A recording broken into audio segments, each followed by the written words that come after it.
ఆఫీస్పేట survey number 79. ఇది దాదాపు 39 ఎకరాలు. ఇది నవాజ్ కాలనీ సరైన డాక్యుమెంట్స్ సరిగ్గా లేవు. ఎటుపడితే అటు మేనేజ్ చేసుకున్నారు.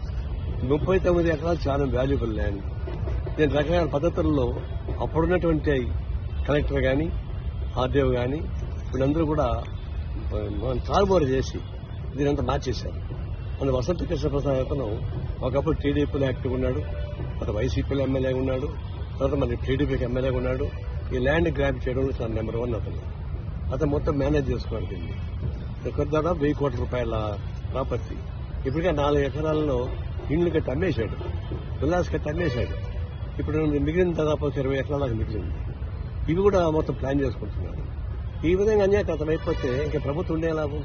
నేను కోరేది ఏంటంటే 20-25 ఏళ్లుగా అతను ఇల్లు కట్టుకుని అమ్ముకుంటుంటే దీన్ని ఆక్యుపై చేసుకుంటే ఆర్ఐ ఏం చేశాడు, ఎంఆర్ఓ ఏం చేశాడు,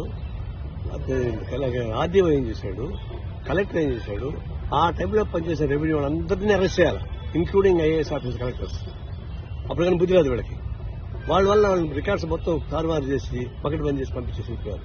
అందువల్ల ఆ సమయంలో ఎవరైతే కలెక్టర్గా ఉన్నారు, ఆర్డీఓగా ఉన్నారు, ఎంఆర్ఓగా ఉన్నారు, వాళ్ళపైన తగిన చర్య తీసుకునే విషయం మేము కోరుతా ఉన్నాం. ఇప్పుడు హైదరాబాద్లో ఒక డిసిషన్ తీసుకున్నారు. మేము సపోర్ట్ చేస్తాం. ఇలాంటి భూమిని అన్యాకరమైన భూమిని లాక్కోకపోతే ఇది ప్రజల చేతిలో ఉండాలి, లేదంటే గవర్నమెంట్ చేతిలో ఉండాలి.